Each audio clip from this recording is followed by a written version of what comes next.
اعوذ باللہ من الشیطان الرجیم بسم اللہ الرحمن الرحیم قال اللہ تبارک و تعالی فی کتابہ المجید بسم اللہ الرحمن الرحیم انا انزلناہ فی لیلۃ القدر وما ادراک ما لیلۃ القدر۔ ماہ مبارک رمضان کا آخری عشرہ جو جہنم سے آزادی کا عشرہ ہے، یقیناً خداوند کریم کی بہت بڑی عنایت اور بہت بڑی رحمتیں اس مہینے میں ہمارے اوپر نازل ہوتی ہیں۔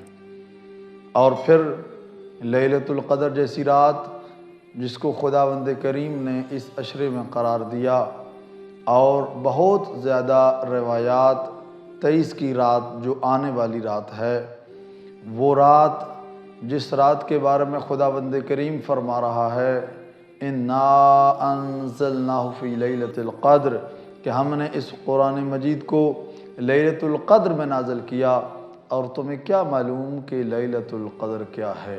اور پھر خود ہی فرماتا ہے لیلۃ القدر خیر من الف شہر، یہ رات ہزارہا مہینوں کی راتوں سے افضل ہے۔ یقیناً رحمتوں اور برکتوں کی رات، انسان کو چاہیے اس رات اعمال کرے اور خداوند کریم کو اپنے سے راضی کرنے کی کوشش کرے۔ اس رات کے اعمال کیا ہیں، ہم ایک پہلے ویڈیو بنا چکے ہیں، لیکن اس ویڈیو میں ہم تفصیلی طور پر بیان کریں گے کہ آج کی رات کے اعمال کیا ہیں۔ تو آئیے دیکھتے ہیں کہ آج کی رات کے اعمال کیا بیان کیے گئے ہیں۔ بسم اللہ الرحمن الرحیم۔ اعمال شب قدر، 23ویں ماہ رمضان کی رات کے اعمال۔ نمبر 1، غسل کرنا۔ علامہ مجلسی علیہ رحمہ فرماتے ہیں کہ شب قدر کی نیت سے غروب آفتاب کے نزدیک غسل کرے۔ بہتر یہ ہے کہ نماز مغرب اسی غسل کے ساتھ پڑھیں، یعنی اس غسل کے بعد آپ کو وضو کی ضرورت نہیں پڑے گی۔ نمبر 2، شب بیداری۔ ان راتوں میں شب بیداری کرنا یعنی تمام رات جاگنا گناہوں کی مغفرت کا سبب ہے۔ نمبر 3، 2 رکعت نماز شب قدر کی نیت سے بجا لائے۔ ہر رکعت میں سورہ الحمد کے بعد 7 مرتبہ سورہ توحید یعنی سورہ قل هو اللہ احد کی تلاوت کی جائے۔ اس نماز کو مکمل کرنے کے بعد 70 مرتبہ استغفر اللہ و اتوب الیہ کی تلاوت کی جائے۔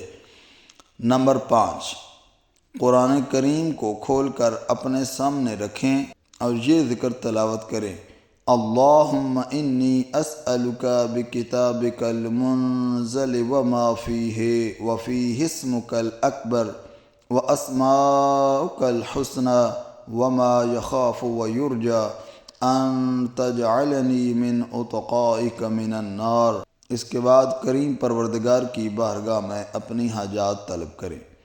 نمبر 6، قرآن پاک کو اپنے سر پر رکھیں اور پڑھیں: اللہم بحق ھذا القرآن وبحق من ارسلتہ بہ وبحق کل مؤمن مدحتہ فیہ وبحق علیہم وبحقک علیہم فلا احد اعرف بحقک منک۔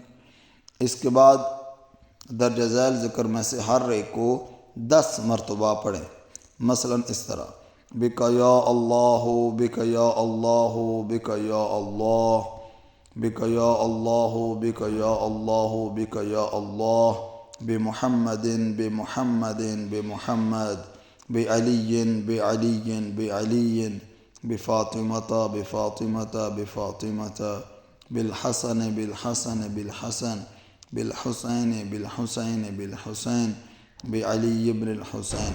اسی طریقے سے ہر ایک ذکر کو آخری امام کے نام تک 10 مرتبہ پڑھا جائے۔ نمبر 7، زیارت امام حسین، بالخصوص شب قدر کی مخصوص زیارت امام حسین کو پڑھا جائے۔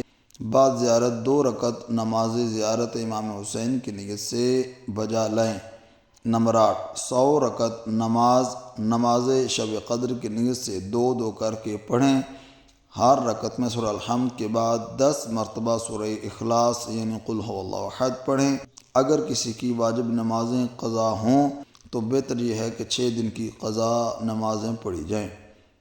نمبر 9، ان راتوں میں محمد و آل محمد پر صلوات بھیجنا، دعائے جوشن کبیر پڑھنا، رکوع، سجود، قیام کی حالت میں ذکر الہی کرنا، اپنے اور اپنے والدین، اقربا، زندہ اور مردہ مومنین کے لیے دنیا اور آخرت کی نعمتوں کے لیے خصوصی دعا کریں۔ اس کے علاوہ سورہ عنکبوت، سورہ روم، سورہ حامیم دخان پڑھنا، اس کے علاوہ سورہ قدر 1000 مرتبہ پڑھنا، اور اللہم کل ولی کل، یہ دعائے امام زمانہ شب کے مختلف اوقات میں بار بار پڑھنا چاہیے۔ آج کی رات رحمتوں اور برکتوں کی رات ہے۔ امید ہے کہ آپ ہمیں اور ہمارے والدین کو اپنی دعاؤں میں یاد رکھیں گے۔ رحیم پروردگار کی بارگاہ میں دعا ہے کہ رحیم پروردگار، وہ کریم پروردگار، آج کی رات ہمیں ان لوگوں میں سے شمار کرے جن کو اس نے آتش جہنم سے آزاد کر دیا ہے۔ والسلام علیکم ورحمۃ اللہ وبرکاتہ۔